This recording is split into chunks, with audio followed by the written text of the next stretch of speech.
दोस्तों नमस्कार। आज के सेशन में हम बात करने जा रहे हैं यमुना जल समझौता। दोस्तों सबसे पहले हम ये जानेंगे ये यमुना जल समझौता क्या है और ये किन किन प्रदेशों के बीच में हुआ, कब हुआ, क्या इसकी रूपरेखा रही थी, इसके बारे में जानकारी करेंगे। और यमुना जल समझौता से राजस्थान के शेखावाटी जिलों में, जिसमें चूरू, झुंझुनू, सीकर, इन जिलों को पानी किस तरह से मिलेगा इसके बारे में बात करेंगे। दोस्तों ये बहुत ही महत्वाकांक्षी परियोजना है जिससे शेखावाटी का एक ऐसा इलाका जहां पर हमेशा पानी की कमी रहती है और नासा के ताजा सर्वे के अनुसार, एक सर्वे किया था नासा ने, जिससे पता चला कि शेखावाटी का जो भूमिगत जल स्तर है वो बहुत ही तेजी से गिर रहा है।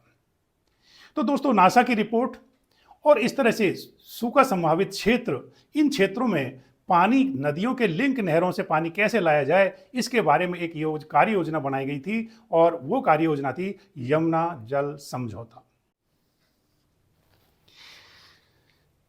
दोस्तों यमुना जल समझौता, इसकी बात करने से पहले हमें देखते हैं कि ये समझौता किस तरह से हुआ। 1994 में यमुना जल समझौता हुआ था। उस समय हरियाणा में भजनलाल सरकार थी। आज हमारे यहाँ भजनलाल सरकार है। हरियाणा में भजनलाल सरकार थी और राजस्थान में भैरव सिंह जी शेखावत की सरकार थी। और केंद्र में उस समय वो नरसिंह राव प्रधानमंत्री थे। और उस समय दोस्तों एक कहावत है कि कौन कहता है आसमान में छेद नहीं होता, एक पत्थर तबीयत से उछालो यारो। दोस्तों इस कहावत को चरितार्थ किया था हमारे पूर्व मुख्यमंत्री श्री भैरव सिंह शेखावत जी ने। और उनके प्रयासों से 1994 में एक समझौता हुआ, सिंधु जल समझौता, और उसमें 5 राज्य थे। वो राज्य कौन कौन से थे? हरियाणा, राजस्थान, हिमाचल प्रदेश, उत्तर प्रदेश, दिल्ली। तो इस तरह से ये 5 राज्य थे। दोस्तों उस समय जो ये समझौता हुआ, ये किस किस के बीच में हुआ? राजस्थान, दूसरा हरियाणा, तीसरा यूपी, चौथा एचपी हिमाचल प्रदेश और 5वां दिल्ली। दोस्तों 5 राज्यों की सरकारों के मध्य ये जो है समझौता हुआ 1994 में। समझौता कब हुआ था? ये मई 1994 में समझौता हुआ।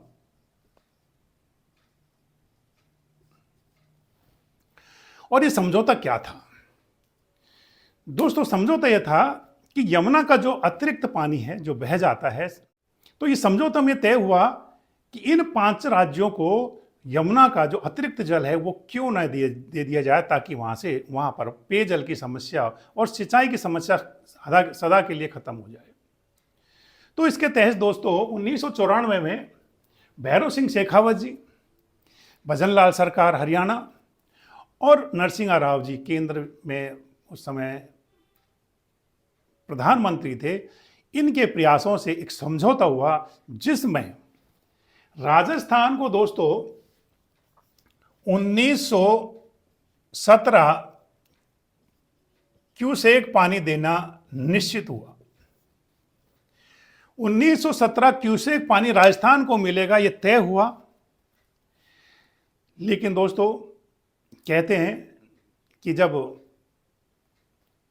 काम नहीं होना होता है तो उसमें बहुत सारी रुकावट पैदा हो जाती हैं। हरियाणा सरकार ने एमओयू करने से मना कर दिया, कोई सहमति नहीं बन पाई और ये प्रकरण चलता रहा। बीच बीच में बहुत सारी मीटिंगें हुई, लेकिन कोई भी बैठक इस योजना को धरातल पर नहीं ला सकी।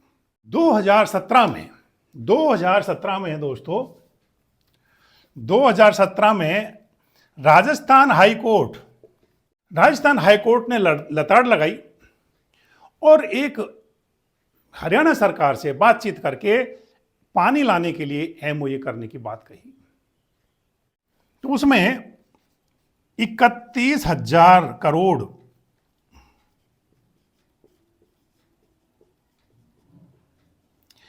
31,000 करोड़ की डीपीआर तैयार की गई, लेकिन सेंट्रल वाटर कमीशन की टेक्निकल अप्रूवल नहीं दी, जिससे ये ठंडे बस्ते में चली गई। उसके बाद दोस्तों 17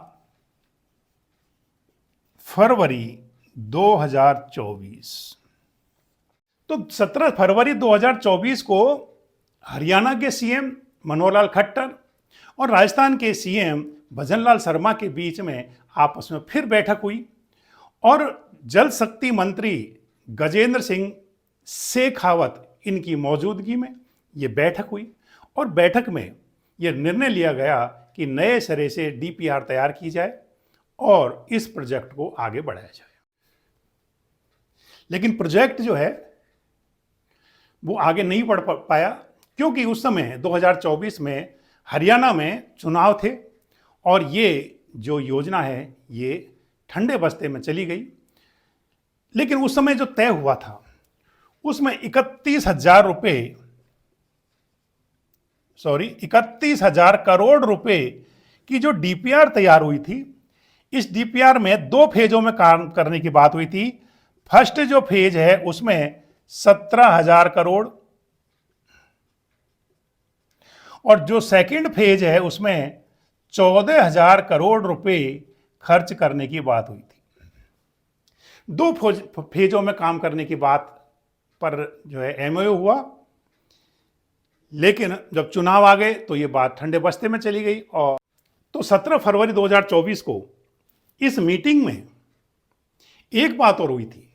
मनोहर लाल खट्टर ने कहा कि यमुना का जो पानी अतिरिक्त है और वो भी मौसम के अनुसार, यानी बरसात के मौसम में जो अतिरिक्त पानी बचता है जो बहकर चला जाता है, केवल वही पानी हम राजस्थान को उपलब्ध कराएंगे। देखो दोस्तों, राजस्थान की दुर्दशा क्यों हो रही थी? क्योंकि जो 5 राज्यों में जो समझौता हुआ था, ये पांचों राज्य हरियाणा, यूपी, हिमाचल प्रदेश और दिल्ली, ये चारों राज्य जो थे ये पानी का पूर्ण उपयोग कर रहे थे। और क्यों कर रहे थे? क्योंकि जो यमुना नदी है वो इन राज्यों से होकर गुजर रही थी। ये यमुना नदी इन राज्यों से होकर गुजर रही थी और इन राज्यों ने पानी को पूरा सदुपयोग करना शुरू कर दिया था उस समझौते के तहत, 1994 समझौते के तहत। लेकिन राजस्थान को पानी नहीं मिल पाया।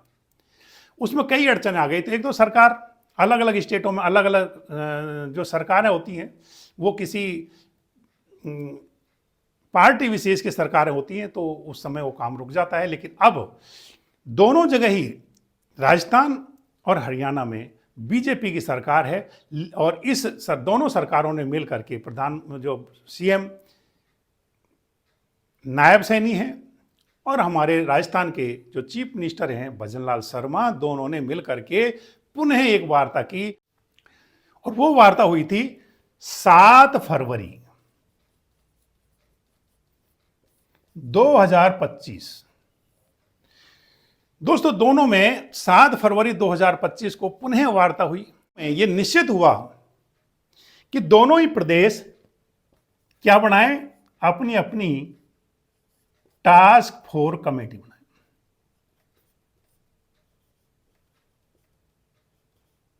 जल्दी से जल्दी दोनों प्रदेश अपने अपने टास्क फोर्स कमेटी गठित करें।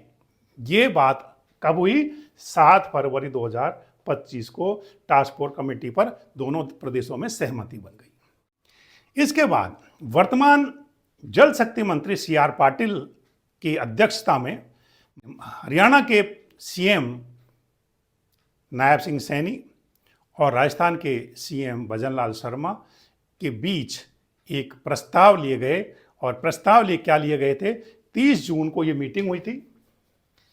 30 जून 2025 को एक बैठक का आयोजन किया गया था, जिसमें दोनों प्रदेशों के सीएम और जल शक्ति मंत्री CR पाटिल ने इनकी अध्यक्षता की थी और उसमें कुछ प्रस्ताव लिए गए थे। क्या क्या प्रस्ताव लिए गए थे? एक तो दोनों जो कार्य होगा उस कार्य योजना में 2 अलाइनमेंट पर सहमति हुई थी। एक तो होगा 263 किलोमीटर के लिए और दूसरा होगा 307 किलोमीटर के लिए। दोस्तों दोनों अलाइनमेंट जो है इन पर सर्वे होगा, और सर्वे जो होगा वो एक साथ होगा। दोनों पर क्या होगा, एक साथ सर्वे होगा। और उस सर्वे में सबसे पहले कौन सा सर्वे होगा, वॉक थ्रू सर्वे होगा। वॉक थ्रू सर्वे ये 30 जून से ही शुरू हो गया था, वॉक थ्रू सर्वे। और इस वॉक थ्रू सर्वे का मतलब क्या है कि पैदल घूम घूम करके देखा जाएगा कि कौन सी जगह पर सड़कें हैं, हाईवेज हैं, या कोई बड़ा तालाब है, या कोई रेलवे है, या कोई धार्मिक स्थल है। तो उस रास्तों पर इन चीज़ों को देखा जाएगा ताकि ये जो है पानी लाने में कोई किसी तरह की परेशानी नहीं हो। वॉक थ्रू सर्वे होगा, और वॉक थ्रू सर्वे दोनों को एक साथ ही होगा। दोनों वॉक थ्रू सर्वे के बाद दूसरा होगा ड्रोन सर्वे।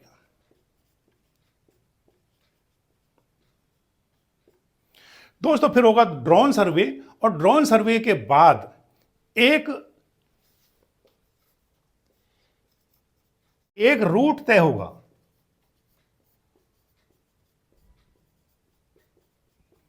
एक रूट तय होगा, और यह सर्वे कितने महीने में होगा, 4 महीने में यह सर्वे पूरा होना है। 4 महीने में सर्वे होने के बाद एक रूट तय होगा, और उसके बाद तैयार होगी डीपीआर, संयुक्त डीपीआर तैयार होगी।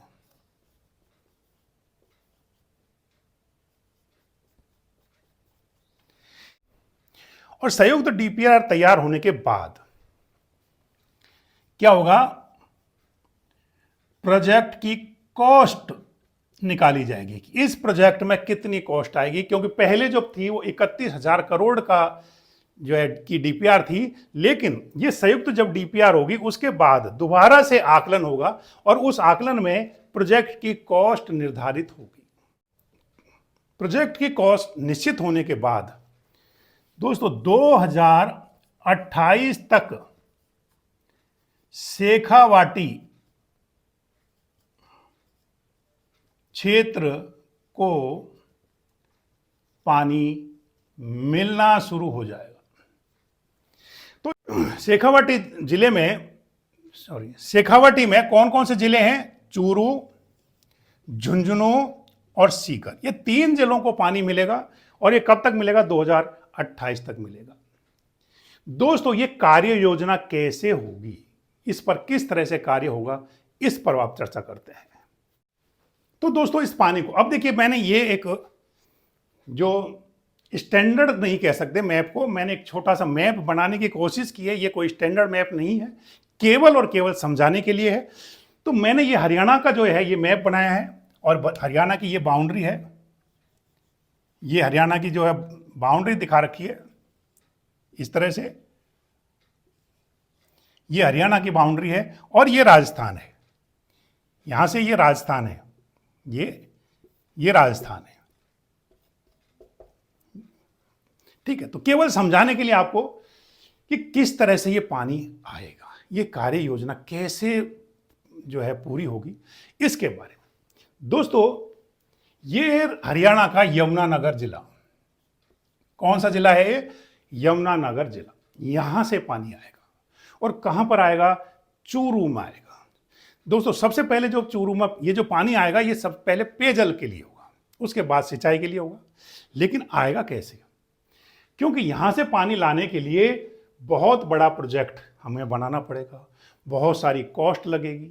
दूसरा, अगर यहां से नहरें बना दी जाएं और नहरों से यहां तक पानी लाया जाए, तो उसके लिए बहुत बड़ी राशि चाहिए। क्यों चाहिए, क्योंकि कहीं रेलवे होगा, कहीं सड़कें होंगी, कहीं काश्तकार होंगे, खेती होगी, और उन खेती वालों को उनका मुआवजा देते देते राजस्थान सरकार जो है परेशान हो जाएगी। इतना बड़ा पैसा किसको देंगे।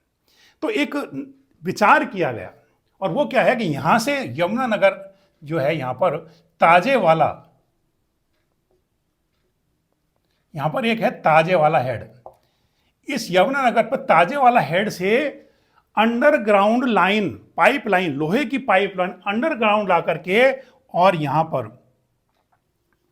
राजस्थान के बॉर्डर तक अंडरग्राउंड पाइप लाइनों के माध्यम से यहां तक पानी लाया जाएगा।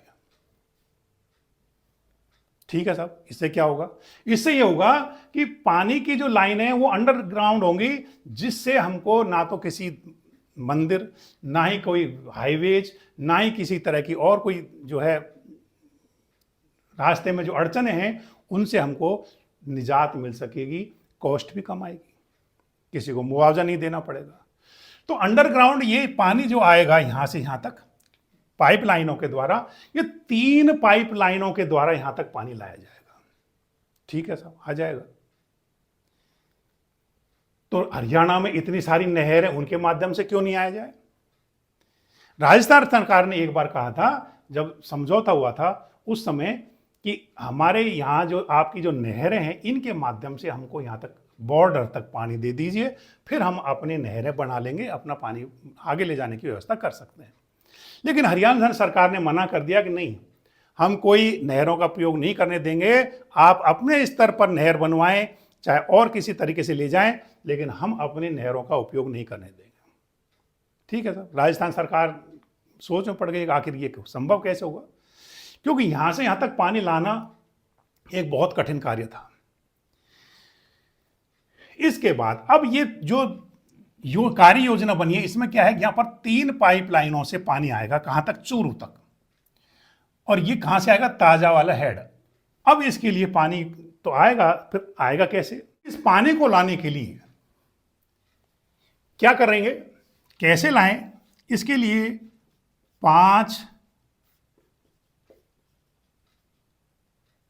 रिजर्वायर बनाने की आवश्यकता होगी, बैराज बनाने की आवश्यकता होगी। दोस्तों, कैसे बनेगा कि यहां पर एक बैराज तो बनेगा ताजे वाले के पास।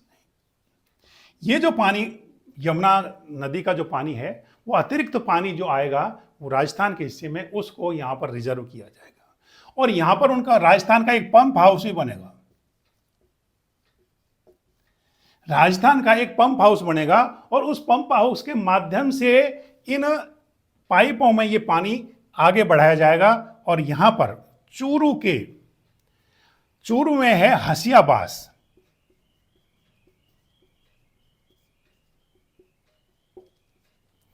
चूरू के हसियाबास में यहां पर यह पानी लाया जाएगा, और यहां पर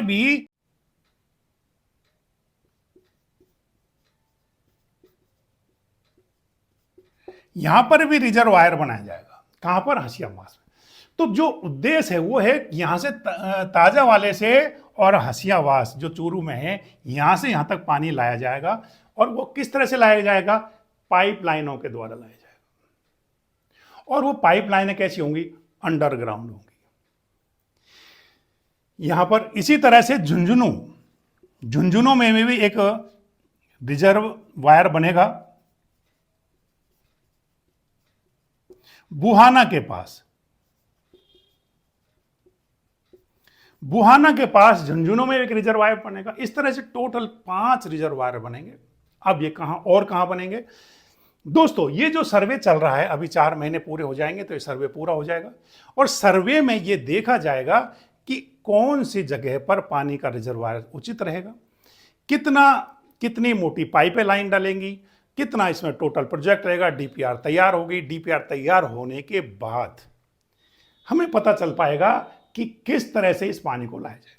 अब ये पानी जो लाने की कार्य योजना है, उसके एक तो क्या है, सीधे इस तरह से लाया जाए, सीधे चूरू में पाइप डाल करके, अंडरग्राउंड पाइप डाल करके लाया जाए, या फिर ये दोस्तों मैंने जो दिखा रखा है, ये है NH52, नेशनल हाईवे 52। इस नेशनल हाईवे 52 के साथ साथ इससे होता हुआ ये पानी यहां तक पहुंचे। इसका सर्वे में पता किया जाएगा कि किस तरह से, कौन सा रास्ता, कौन सा रूट जो है सबसे अच्छा रहेगा जिससे पानी यहां तक आए। या तो NH, यहां से ताजे वाले से NH52 होता हुआ यहां पर हसियाबास आएगा, और या फिर ये सीधा पानी इस तरह से भी लाया जा सकता है। राजस्थान सरकार ने रेलवे लाइन से, रेलवे डिपार्टमेंट से भी कहा कि भाई आपके रेल लाइन के साथ साथ हम पाइप लाइन बिछा देते हैं, उन्होंने मना कर दिया कि नहीं। तो इस तरह से बहुत सारी दिक्कतें आती हैं, लेकिन ये दिक्कतें कब पूरी होंगी? जब ये सर्वे पूरा हो जाएगा, और ये सर्वे 4 महीने में पूरा होना है। दोनों सरकारें इसके लिए प्रतिबद्ध हैं, और ये 4 महीने में जब ये सर्वे पूरा हो जाएगा तो संयुक्त डीपीआर तैयार होगी। और इस डीपीआर का मतलब होता है डिटेल प्रोजेक्ट रिपोर्ट। प्रोजेक्ट की पूरी डिटेल रिपोर्ट तैयार होगी, डीपीआर होगी, संयुक्त डीपीआर होगी इसमें, और इसकी कॉस्ट भी, इस प्रोजेक्ट की कितनी कॉस्ट होगी इसका टोटल आकलन होगा। कौन सा रूट जो सही रहेगा वो एक रूट तय किया जाएगा, और उस रूट के माध्यम से अंडरग्राउंड पाइपलाइन डाल करके इस पानी को लाया जाएगा। अब दोस्तों ये पानी जब यहां आने लगेगा तो सबसे पहले पेयजल आएगा। पेयजल के बाद जब व्यवस्था सही बैठ जाएगी तो उसके बाद सिंचाई के लिए भी पानी दिया जाएगा। कौन से इलाकों को? शेखावाटी इलाका। ये शेखावाटी इलाका है राजस्थान का, जहां पर पानी की समस्या रहती है, और नासा ने भी कहा है कि यहाँ का पानी जो है बड़ी तेजी से, भूमिगत जो जल है वो बड़ी तेजी से नीचे जा रहा है। तो इस समस्या को समाधान करने के लिए यमुना जल समझौता बहुत ही महत्वपूर्ण रहेगा। अब दोस्तों ये जो प्रोजेक्ट है ये कब तक तैयार हो जाएगा? 2028 तक पूरा हो जाएगा। और पानी कैसे मिलेगा? दोस्तों केवल बरसाती पानी, बरसात के दिनों में, यानी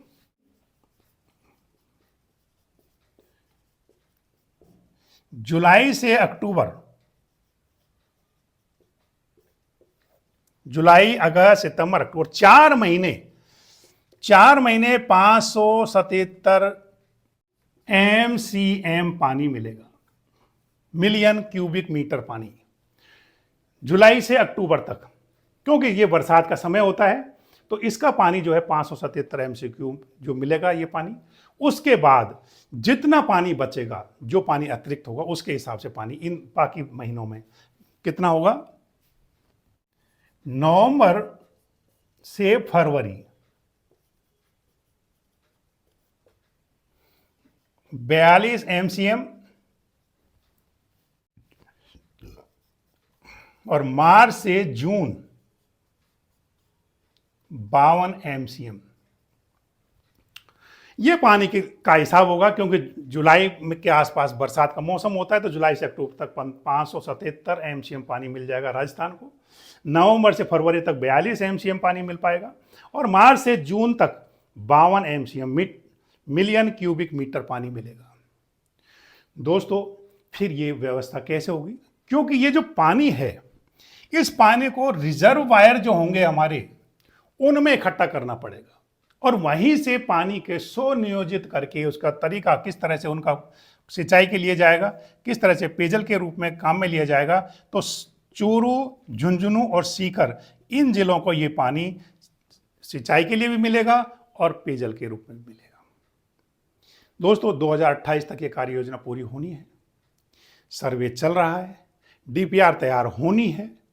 इसके बाद ही कहा जा सकता है कि ये मैंने एक आइडिया जो लिया है, एक जो आइडिया बताया है, जिस तरह से मैंने जो डाटाज कलेक्शन किए हैं उसके आधार पर ये आपको थोड़ा सा आइडिया दिया है कि किस तरह से ये पानी राजस्थान के शेखावाटी अंचल को मिल सकता है।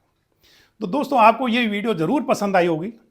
अगर पसंद आई तो इसको लाइक भी करें, सब्सक्राइब भी करें, और मेरा मनोबल बढ़ाने के लिए इसको शेयर भी करें। अगली वीडियो में मैं फिर उपस्थित होऊंगा एक नया टॉपिक लेकर के। जय हिंद, नमस्कार, जय भारत।